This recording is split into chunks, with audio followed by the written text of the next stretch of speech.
¿Cómo queremos que sean los hombres de las futuras generaciones?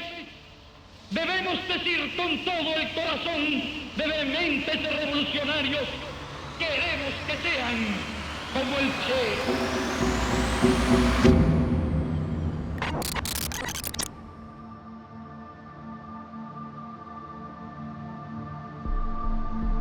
The opening moments buzz with talking points and the clash of volatile egos. A frenetic montage of news interviews, protest coverage, commercials, anime, and the destruction of iconography. They introduce us to the central conflicts of the story, with both mundane and world-spanning details aiding us in separating the film's reality from our own. An alternative yet familiar reality beset by aggressive infestations, increasingly toxic weather, and mass genetic engineering, to name a few. It is a world in which the late Cuban dictator, Fidel Castro, shepherded a program where Cuba's scientists worked to produce the new man. This new man would serve as both a beacon for Castro's espoused utopian ideals and effectively be the next stage in human evolution. An evolution carefully designed and cultivated. And that's just the first 20 minutes.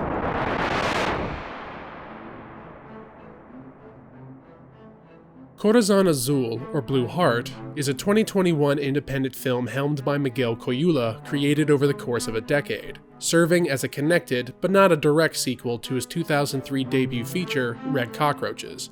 It is a complex tapestry of sociocultural indictments, metafictional discourse, and artistic mutation.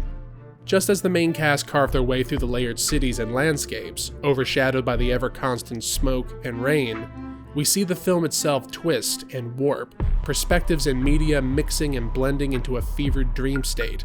As each scene passes, we are compelled further into this world, which likewise brings us deeper into the characters' minds. But what we find isn't clarity or catharsis.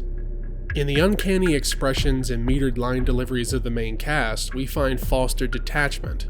As they are swallowed into the lightless voids while in the depths of intimacy or atrocity, we are left with their echoing loneliness. Multitudes of borders frame their journeys, whether by architecture, the terrain, or other people. As their minds are unburdened and secrets are revealed, the intensifying claustrophobia compounds their fears of society, of each other, and of themselves. We waltz and barrel through rooms boiling with nightmares which are fueled by trauma, collective and individual. We see advancement and decay increasing in equal measure. Older generations are ignored and dismissed as the youth lose touch with the world they are growing into. All the while, multiple other social contrarieties are explored through multicultural lenses. As cliché as it may be to use this metaphor, for me it feels apt. Corazón Azul is a downright rollercoaster ride. But this time, the carts aren't attached to the track, and you will not come through it unscathed.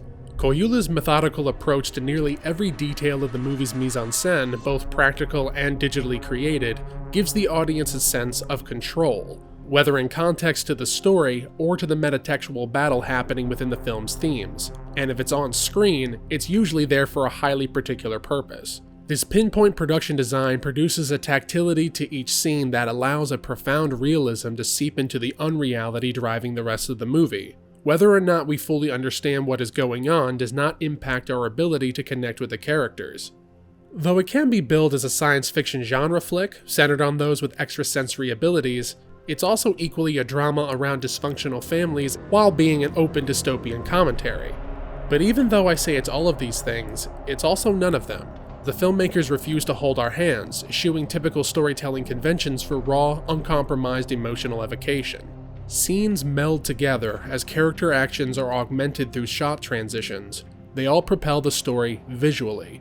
Even during the more subdued moments of the film, this kineticism remains constant. This affords Corazón Azul an overall seamlessness, buttressing its multifaceted ambiguity, cohering the perspectives of its numerous characters until we seemingly cannot separate speech from thought, dialogue from commentary.